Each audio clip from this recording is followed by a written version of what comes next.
Well, good morning, everyone. Once again, it's Gordon So, one of the co-founders here at Land for Success. And on behalf of my business partner, J. Jack Hanton, and all the amazing members here at Land for Success, I want to welcome one of our newest VIP members. And you're going to get a chance to hear from him in a minute. He is someone that I recently got to know at one of our film festivals. And what I love about him is, despite of the successes that he already has, right, in the community, in the speaking world, personal development, personal growth, leadership, etc. I love the humility that he has and the humbleness he has of being in a room where he not only can command the room himself, but he's there to help, to support the folks that are there, the community that's there. In the example of myself and our business partner with our film festivals and fashion shows. But more importantly, he's just an individual who cares. He really does care. So when he speaks on a stage, right? When he goes and speaks at a TED Talk in Europe, he not only goes there just to speak, he's there to make an impact with the folks that are around him. So today, I can't think of a better individual to spend some time with than Mr. Roger Sesser. Roger, welcome. Welcome to Land for Success. Thank you very much. Gordon, it is a pleasure to be here with you. And before we get started, let's correct the last name, Caesar, so that they know. Caesar, I'm sorry. I said Sesser, Caesar. That's what happens when you get an immigrant kid from Hong Kong who can't pronounce or announce properly, right? That is okay, my friend. That is okay. Okay. How you doing? I am doing amazing. It was great seeing you on the weekend at the fashion show. Yeah. It was awesome to see everybody, a lot of familiar faces, and getting to know new people that I didn't know. So it was wonderful to schmooze, as they say. That's amazing. I want to jump right into it. Would you mind sharing with our folks here in the Land for Success community, who is Roger Sesser? Wow. I am a professional speaker. I'm an author as well as a world-class speaking coach. And to learn about who I am, well, I didn't start this way. It wasn't my journey that I thought I would ever be on. Truth be told, I was an athlete growing up. And when I took over the family business that we had, I realized very quickly that I did not know how to effectively communicate in a senior role. Dealing with executives, CEOs, and others, I had to learn how to communicate with them in a different light from just being the regular son of the person that was the owner of the company. And so I took a lot of years and time to learn how to speak, learn that I had the gift of gab, became a champion on multiple occasions, and recently placed third in the world at the World Championship of Public Speaking. And that catapulted me to start a new business, which is what I have now. So it's Caesar Empire Speaking and Coaching, where I am building an empire of captivating communicators and helping people develop their voices and find the greatness within themselves. Wow, I love it, right? The new Caesar Empire. That's right. Communications is so important, isn't it? I recently just wrote a book on a concept called red apples, green apples, and rotten apples. Not that people are rotten, right? But communication is so important. And you just mentioned your family business, and you got thrust into a new role that you weren't familiar with. Yeah. Share a little bit about that. Would you mind sharing a little bit about what was that experience like when you were all of a sudden put in a role of having to lead your family's business and then having to learn how to communicate? Yeah, my father was very big on making sure that you learn the business from the ground up. So he wasn't the type of person that would put me in a managerial role right away. So I had to, the family business that we had was in the trucking industry. And so I had to learn it from the ground up. And I truly appreciated him for that. It really helped me to develop a lot of skills that I didn't know I needed. But in the process, 20 years ago, my dad said to me that, I think that you're ready. And that was a wonderful feeling, yes, but also it was the coming of the changing of the guard, so to speak. Out was my father, who lived traditionally by a handshake and a smile, and that was good enough. And to the way that we now know that there's so much more that you have to do, and communication is a huge part of that. So I took my marketing skills from going to university and getting a degree in marketing, and then as well learning that I had to develop that special skill of speaking. And yes, in the beginning, it was just to compete on various speaking stages. But then in business, it really was effective in how I dealt with situations, whether they were complicated, whether it was a challenge, whether it was just simply giving good advice to my employees or to others that I came in contact with. Learning how to communicate effectively was key in doing that. And I also help, as a part of me being a coach, I help clients from different walks of life, whether they are CEOs, executives, whether they are entrepreneurs starting off, or if it's someone who's just beginning their speaking journey. I help them to learn how to be properly, or how to properly communicate in whatever field or whatever life they choose to go through. Wow. That's absolutely incredible. Let's jump into then the speaking world, because I'm told, Roger, that Napoleon Hill talks about the 6 elusive fears, right? But some of the biggest fears that people have, and I had it, it's death and taxes, or speaking in front of a live audience. That's right. They actually say, Gordon, that public speaking comes before even death, right? As the number one fear. And I learned that very quickly when I was on those stages, how scared, and even the clients that I've had, how nervous they really get. And they're successful. Like, keep that in mind. These are people who are successful in their own right in what they have been able to accomplish. But if you ask them to go on stage and to explain what they do, a lot of times they're nervous. And I'm not trying to put a blanket on everybody. There are a lot of people out there who can communicate very well and know how to explain their business. But there are those that I work with who are most of the time behind the scenes and have others who will speak, but they are brilliant-minded people. Wow. And why do you think that's so? Especially, like, you mentioned people are so accomplished, and they're so successful that they're building very successful business. You mentioned the trucking industry. We have an individual who's a VIP member with us, and he had talked about borrowing money to start a trucking business many years ago, and he grew it to a point where he sold the company for $200 million. Right. But so you look at an individual like that today, and he's so accomplished. He's got a investment arm now where they invest in entrepreneurs and startups, but yet having them now speak publicly becomes a challenge for them. Why do you think that's so? It's a whole different monster all on its own. The idea of learning to be able to get out there in front of a large audience and share your ideas and your thoughts and your expertise sometimes can be very intimidating. Listen, the first time I went out there and I spoke, it wasn't easy. I got scared, sweat profusely, didn't know if I was going to say the right things at the right time. And then after, what ends up happening is you leave the stage and you go, oh my God, I could have said this, I could have said that. I know what I was talking about. And in fact, I got a story to tell you. That is exactly the genesis of why I started speaking. I walked into a supervisor's office that was brand new to one of our longstanding customers.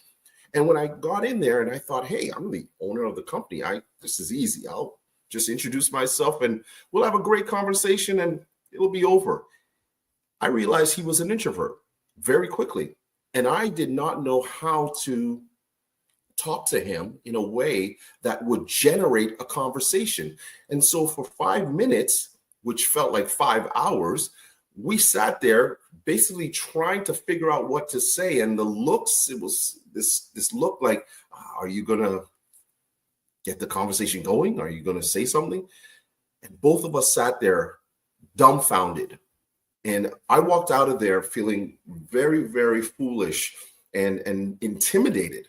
And that was the reason why I said I never wanted to feel that intimidated anywhere, any place, at any time again. And then that's what kind of started and sparked this whole journey that I'm on right now. But a lot of times you will have high-ranking executives, CEOs, who would rather have someone else be the front or the spokesperson to do all the speaking than them. And those are the type of people I love working with, because they go from that resistance stage where they say, I don't think I can go out there and do it, to the resilience stage where they say, I can't believe I actually have the ability to speak like this. Wow, that's absolutely incredible. I wish I had you when I started, Roger, because I remember one of the first times I had to speak in front of an audience or a group. I stood up, I went to open my mouth, and it was like, nothing came out, right? It was kind of like I stood up, but my brain sat back down. Yeah. It happens. It happens to the best of us. Yeah. So as you started your speaking career now, tell us about Toastmaster. I mean, there's going to be thousands and thousands and thousands and thousands of people in Toastmaster. Mm-hmm. So being part of that winning team, the top 3 at a world championship, that is no small feat at all. Tell us about that. Like, tell us about, were you nervous? Were you excited? Like what happened there? How did you become in the top of Toastmaster? Well, first of all, for those who may not know what Toastmasters is an organization that helps people to learn their communication and leadership skills, and they are all over the world. I can't give you the exact number of members, but there are well over 300,000 members in Toastmasters all over the world. You go through different stages when it comes to competing. As I stated, I was an athlete growing up, so the competitive spirit in me was always there. All I needed was somebody to say, hey, I think you could do this. And that was all it took. And that gentleman, I always give credit to him. His name was Sanjay Sharma. When I did my very first speech in the program, he came up to me, put his hand on my shoulder, and he said, you know what? I could see you being a champion one day.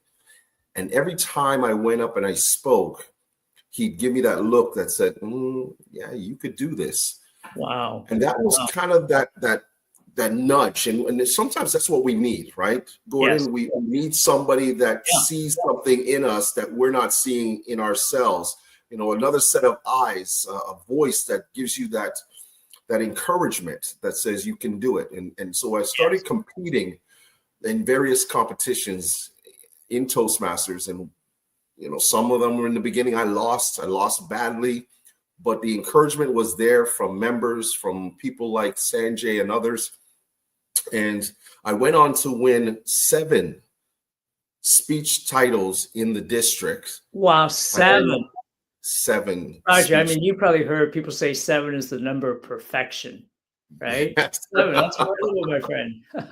Yeah, so I went on to that. And so just to explain to people, when it comes to the competition, especially when it comes to the international speech contest, which is pretty much the Olympics of speech competitions, you have to go through 7 rounds. So I know we're bringing in the number 7 a lot here, but we go to 7 rounds. It starts at the club level and it goes all the way up to the World Championship of Public Speaking final stage. I have been very blessed to have made it to 4 semifinals. So I got through 6 rounds and I've gotten to the semifinals 4 times of the World Championship of Public Speaking. And in 2021, I finally cracked the final stage. And on my first try there, I placed 3rd in the world. So it's a long, tedious process.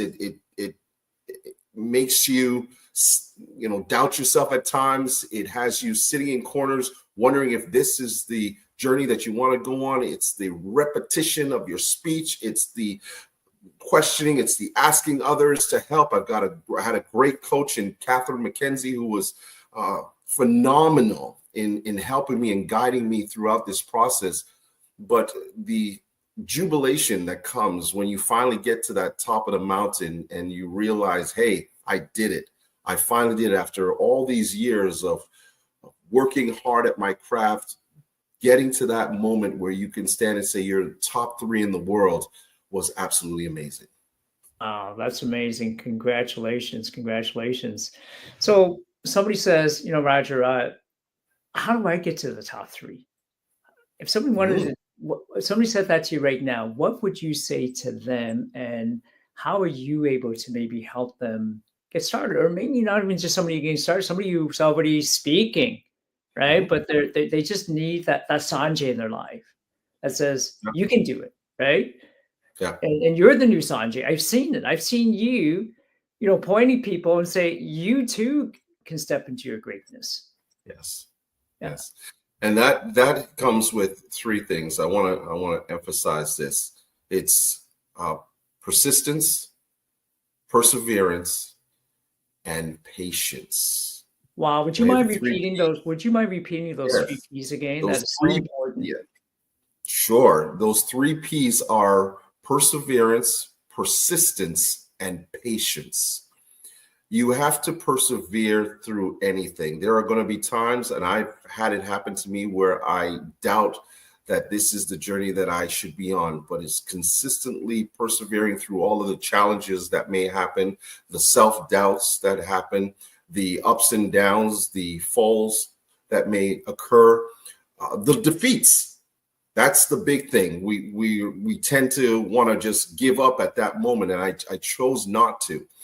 And then there is the persistence. It's the constant working on your craft. And what I did was I looked at proficient speakers in and around, whether they were in my club or in the district themselves, and I would study how they were on stages. I would study the things that made them connect with an audience. I would go onto YouTube and other places where I'd find other speakers that weren't related to Toastmasters, but I would see what it is that they did that was captivating, that helped them to achieve the success that they had. So I was always working on my craft, the persistence of working hard at your craft. And then patience is understanding that not everything comes just like that, that you have to really work hard, develop your skills, and have the wherewithal to know that, hey, if something doesn't go right here, ask someone. Be that type of person that is not afraid to ask someone for help. So have the patience to know that you have to go through this process. It takes time, but the journey is far better than the destination, as they say, or you go through this entire process. And sometimes here you'll see, oh my gosh, I remember when this happened, and that was the moment that everything changed. So it's having patience not to give up. Wow. Help! One of the hardest things to believe me, that was the hardest thing to say, is to just ask for help, man. Just ask for help, right? Wow. And folks, if you guys are watching, you're thinking, I want to become the next Roger Caesar. I want to be able to be a better communicator. And maybe you're like Roger mentioned earlier, you're going to be thrust into a leadership role that you weren't expecting. And then speaking isn't necessarily always just speaking in front of an audience, but you guys know, the better you speak, the better you communicate. Right? The better you're going to be able to lead your team, even with just leading one person in front of a computer, developing something that can help somebody else, right? Being able to communicate is so important. Roger, a lot of people dream about being on a TEDx stage. You did it, my friend. Can you tell us a little bit about that experience that you just recently had? Yeah, Gordon, this is my 3rd time, actually. 3rd time? My 3rd time speaking at TEDx. Wow. the You first need two to write a times. book. You need to do a documentary on you, Oh yes, right? and we, I'm an author. I have a book called Speak to Inspire. It's co-authored with Victoria Sokolova.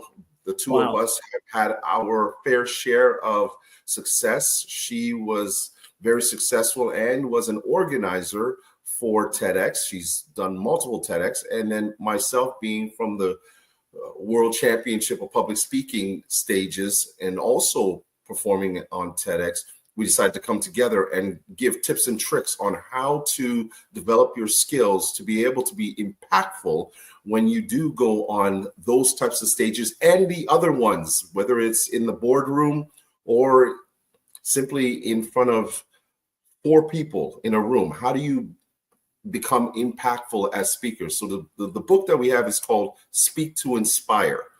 But to answer your question, this was the one TEDx that you have on your bucket list that you can go somewhere else in the world and to speak. And I had the opportunity just 2 weeks ago. I think is it 2 weeks ago or about a week and a half ago? I went to Germany. And Wow. I We spoke just there. missed each other. I was in Germany like what, a month and a half ago? Oh, yeah, see? We should have I been there. We I should have should been have, there. You should have been there. right? I should have said, "Hey, Roger, teach me, coach me, help me to Yeah. become a TEDx speaker, and I can come along with you." I missed out. Yeah, it was absolutely phenomenal. I shared the stage with 8 other, no, 10 other speakers who shared their ideas, their expertise. It was wonderful. When I got on there, my talk was all about turning your resistance into resilience. I'm looking forward to the day that it's published and it's out there. But it was a lot of fun. The audience was very, very welcoming, I'd say, and we really were able to pull out a lot of emotion from the audience with what I said.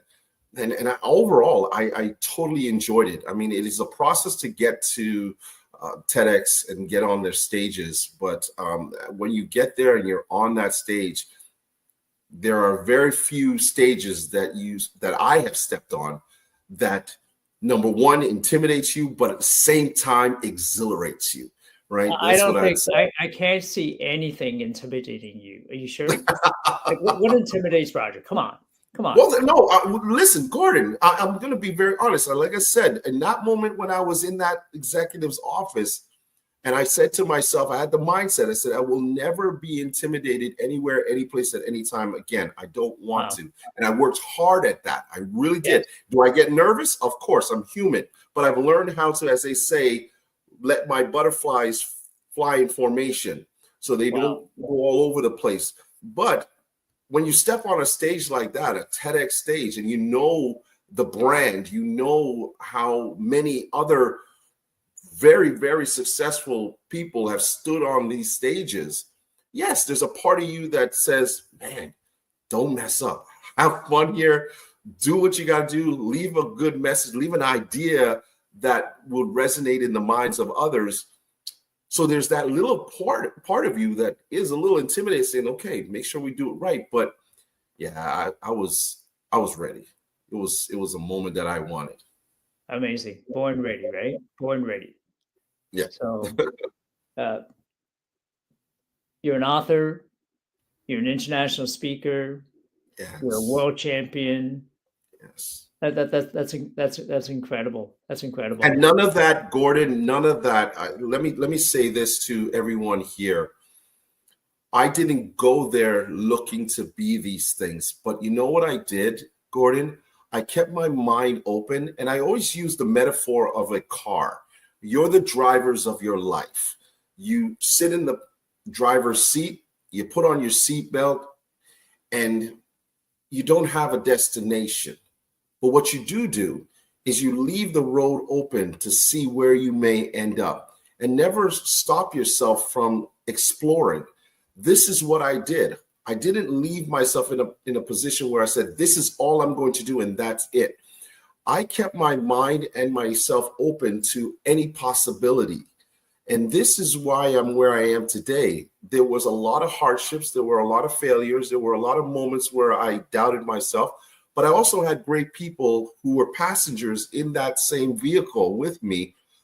And they don't always stay, right? They don't always stay. You're driving for a long time. They may stay for just a day. They may stay for metaphorically a week in your car. But at the end of the day, there are people that come in and out of your life, and they're the passengers, and they give you advice, whether they are good or bad, but they help you on this journey. And if you keep your mind open to wherever it may take you, you have no idea what this nice little ride in this car of yours can get you. Wow, that's amazing. They say some people are here for a day, and some people are there, with you for life. For a lifetime, yes. For a lifetime, yes. Right? Mm-hmm. Where do you, in terms of a lifetime, where do you see what's next for you, Roger? What do you think is next for you in your speaking career? Well, I've always put on my mirror in my bathroom, I have on a big picture, Roger Caesar, Mr. International. And I put that there many years ago as where I see myself being on stages all over the world. I've been blessed right now to have the opportunities to do that. I've been to Ireland. I've been to Romania. I went to Romania right after I went to Germany. I jumped on a plane right after my TED Talk, and I went to to Romania, and I spoke at the parliament there. Wow. So I had the opportunity to be in it's massive, but again, I had the opportunity to do that because I allowed myself, and I said to myself that I want this type of journey to happen for me. And I've been to Barbados, Trinidad, Jamaica. I've spoken in so many different places around the world, plus in the US in various locations. I want that for myself on a personal level, but for my business, I want to attract people who are wanting to learn how to become effective and captivating communicators. I want them to see that they can go from that resistance stage and say that, you know what, I don't think I can, to that resilient stage that says, man, I know I've got every bit of the ability to become great on stages, whatever stage that may be. So I want to be with people who want to learn how to be impactful communicators, to do what they have to do when they get on stage and to develop that voice and find the greatness within them. That's incredible. Persistence, hardship. I think one of my favorite quotes, Roger, from Napoleon Hill is, see if I can quote this properly: every adversity, every heartache, every failure, right, comes with a seed of equal or greater opportunity. So you mentioned about some of the hardships you had getting there. Could you maybe share a story of what you would consider kind of a struggle or hardship on your way to finding these stages? Because I love it. I'd be like, Roger, can we talk this week? No, Gordon, I'm going to be in I have a speaking engagement out of the country. I'm going to be in the Caribbean. I'm going to be in Europe. It almost sounds like I could never be like Roger. He's got it made. So how, right? Like you don't have adversity to get speaking engagement. Is that all true? Like what share with us the story. No, it's not all true. It's not always flowers and sunshine to get to this point. I go to a lot of networking events as well. And Gordon, I've had times when I literally did not get a contract or a speaking engagement that I really wanted to do. And sometimes it's just not your time. You could be disappointed. There's nothing wrong with that. And I have been, but I also stop and I step back and I say, there's that persistence. That's the perseverance portion of it, and the patience, right, that comes in, that I need to understand that, you know what, this is just not for me right now. And that's okay. Yeah. That's okay, because something else is going to come. And I've had those moments where it didn't work. Hell, listen, Gordon, I have been on stages and screwed up completely my speech, screwed it up, and got off the stage feeling like, geez, you know what? They asked me to come here and to speak, and I feel like I let them down. And although you'll have people that might come up to you and say, "Oh, that was really good. That was really good." You know, there's that self-analyzing moment that you do, and you say to yourself, that wasn't my best performance. But I'm always a huge critic of myself. I really work hard at seeing if I can improve every single time I go out there. But it also starts with going to these networking events, your events that I go to, and speaking to people, developing some relationships with people. I was at your event on Saturday, and there was a lady there. Here, two incidences that happened there. There was a lady there who came up to me and said, "Oh, you're Roger Caesar, the speaker, the professional speaker." And I didn't know her, but she had seen me in an audience speaking at an event and always kept me on her radar, and said to me that night when I was there that she will be reaching out to me. And in fact, she has reached out to me. Wow, that's amazing. The relationships that we built, not only from within the room, but as well on the stages that I was on. And then there was another gentleman who I posted, and you might have seen it. He had been following me for years. I never met him, but he'd been following me all these years and really being a huge support of mine. And he finally met me, and it was like Christmas to him. Wow. It's so gratifying, and it feels it's blessing in disguise that I can do that to someone's life, that my messages or my posts that I do, whether I think it's very simple, it might be the words that someone needed to hear on that particular day. And that's what I've learned about what we do as speakers. It's not about having the entire masses go crazy over you. Yes, the ego wants that. The ego says, I would love if everybody loves me.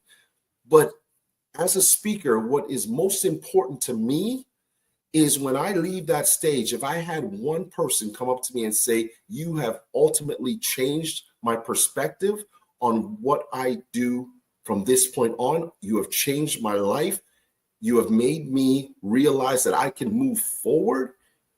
If I'm able to do that, that's the win. That to me is the win right there. That's incredible. Roger, and you have blessed a lot of people. And you talk about simplicity, but when I see some of your videos, they're from the heart, like the stuff that you post. And I think that's the realness. I was going to use the word authentic. I think sometimes we use the word authentic and don't even really know what it really means, but you're real, right? And what you mentioned is what you're saying, that moment in time can mean something to that specific person in that moment in time. And I think for me, that's why I love talking and speaking as well. Do I want to speak in front of 10, 20,000 people? Of course. So if anybody out there would like to write Roger and I a check and you want us to come and speak to your organization, we're there, right? But at the same time, even if we can just change the life of one person at a time, events are really important. You mentioned you meet people at events. Right, we have film festivals, we have fashion shows, we have business expos. We're going to have speaking. Yes. How to be an effective speaker? How to be a coach where people actually want to give you money for coaching, give you money for speaking, and we're looking forward to Roger, you becoming part of my team here at Land for Success, where we can actually introduce individuals to you, and then just through how genuine you are, they're going to make that decision and say, man, like, this is my Sanjay. Like, Roger's my Sanjay. And I believe this is the individual that can help me get out of my shell, not only start speaking, but make an impact and a difference in people's lives and my business.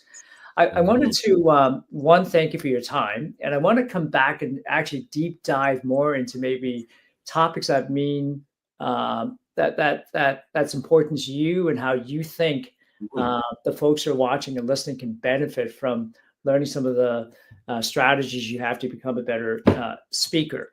But for now, I thought, I want to wrap this up, Roger, maybe with just some rapid questions. When I speak, sometimes, like even now, I don't have anything scripted, right? Just talk to the heart. So I'm going to ask you a couple questions so our folks get to know who's Roger. Other than the guy who's like a world champion speaker, a TEDx speaker, an international speaker, like, man, I I can't keep track of that, right? It's incredible. Yeah. But I want to know who's Roger, right? Roger, what's your favorite color? Blue. Blue, okay. Yeah. What's your favorite ice cream? Chocolate. Chocolate, okay. What's your favorite sport? Track and field. Track and Number field. one. That's what I got my scholarship and everything for. So yes. Oh, you had a in the U.S. scholarship in the U.S. Yeah. That's incredible. We had at our film festival 2 years ago, Ben Johnson. Can I give a quick story about that? Can I give a quick story about him? Absolutely. Really quick story. When I would come to Toronto and compete at York University when I was growing up on the indoor circuit, we were there training, and one day Ben Johnson is there with the other athletes. And the reason why Ben has such a soft spot in my heart is because here are teenagers practicing their starts and practicing their takeoffs.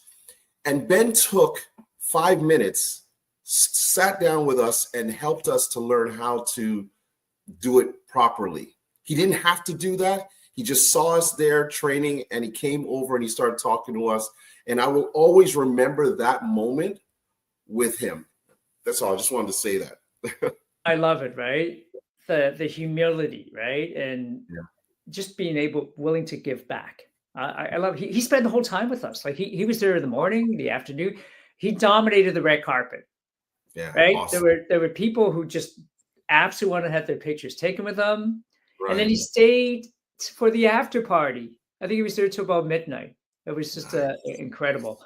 So my last question for you, Roger, is if you could do one thing, like today, if you could do one thing for Roger, because I know you're always out there wanting to do something for other people, your clients, the folks you're going to serve on stage in Parliament in Europe, I think in Romania, or you're stepping on that stage with other like-minded leaders at the TEDx in Essen. You're always constantly like, how can you help somebody else? Do something else for somebody else. Like you called me on Saturday, or you texted me and said, Gordon, I'm here for you. Whatever you need, right? So I'm going to reverse. Here's the question. If today you could just do one thing, that's for Roger, what would you do? Man, you stumped me on this one. The only thing I could think of was for myself to take some time for me. I don't do that often enough. Okay. I don't sit down and just take moments just for myself to go out and just have a little fun for me.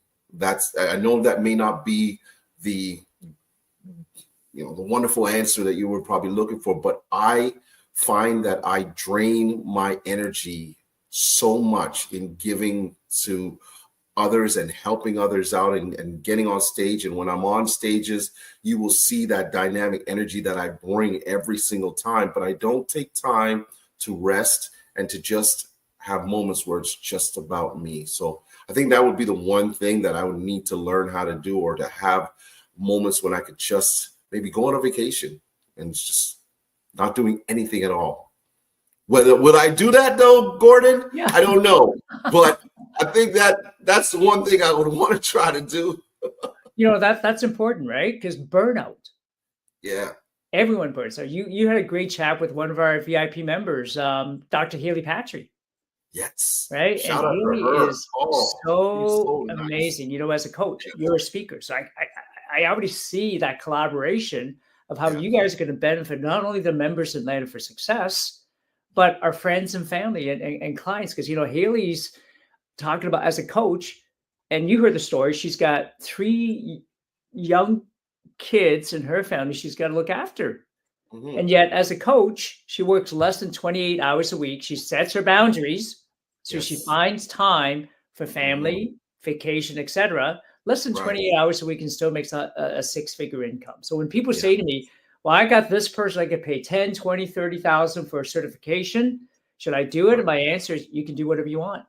But it was me. I called somebody just down the road, just down the street, that I don't have to fly right, to India, or not that I don't want to go there, or California. I can go to Right. somebody down the road. And like you, I can go to somebody down the road and say, Roger, what do I do? But burnout is so, it's easy to get burnout. It's easy to do things that maybe we shouldn't be doing when we could actually take time for ourselves. So if you could take time for yourself right now, what would you do? You know what? It's crazy. My parents live in the Caribbean, and oftentimes, if I get the chance to go there, I don't go and visit anybody. I just would love to sit by the Caribbean Sea and just have a moment where in my own thoughts, just learning about myself, learning about what I can do better to, better myself in some way, shape, or form, but just to relax and listen, Love it. just to listen. You had me at Mum, and then you had me at the Caribbean, right? By the sea. That's incredible. Yeah. Because Yeah, I'm for curious how many sure. of our friends are watching right now that are maybe thinking the same. Like time. Time is one of the only thing we can't buy back. That's right. Once it's gone, right? Yep. Awesome. Well, everyone, thank you for watching. Can I You give can a shout out to them? Can I give, if they want to reach out to me or anything like that? Can I also do that? absolutely. We're gonna make sure it's all posted as well. Okay, And all beautiful. your links, all your connection, everywhere they're going to be able to get a hold of you. But if you want to share quickly, Roger, what's the Yeah, of best way course. to Of course. connect I'm on with you? LinkedIn. Just spell my last name correctly. CAESAR. I'm on LinkedIn. You can get me at CaesarEmpire.com as well. I'm on Facebook, Facebook, Instagram at Caesar.empire. Reach out to me. I'd love to work with you. I'd love to learn about you and your stories and your goals and where you see yourself when it comes to getting on stages. Wow, that's amazing. That's amazing. And stories are so important. You have an incredible story, my friend. And I know a lot of our folks here, they want to learn how to tell their story as well so they can make an impact. And please, you guys, do reach out to Roger.